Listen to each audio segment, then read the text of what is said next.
પારડી વિસ્તારમાં થયેલ એક ભયાનક દુર્ઘટનાએ સ્થાનિક વહીવટી તંત્રની ગંભીર બેદરકારી સામે લાવી છે। સામાન્ય નાગરિક જ્યારે રસ્તા પર સલામત રહેવાની આશા રાખે છે ત્યારે અહીં સ્થિતિ ચિંતાજનક બની છે। એક યુવક એક દુકાન આગળ ફોન પર વાત કરી રહ્યો હતો ત્યારે અચાનક ગટરનું તૂટેલું ઢાંકણું તેની નીચે બંગાઈ ગયું હતું। યુવક ઊંડી ગટરમાં ખાબક્યો અને ગંભીર ઈજાઓ મેળવી। આસપાસના લોકોએ તરત તેની મદદ કરી અને 108 એમ્બ્યુલન્સ દ્વારા હોસ્પિટલ ખસેડાયો હતો।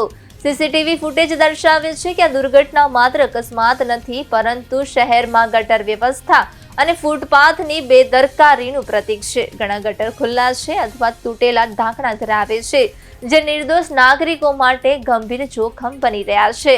સ્થાનિકો અને નાગરિકો પ્રશ્ન ઉઠાવી રહ્યા છે કે આપણી નગરપાલિકા કે પંચાયત શું ખરેખર સલામત ફૂટપાથ અને ગટર વ્યવસ્થા પૂરી પાડવામાં સક્ષમ છે?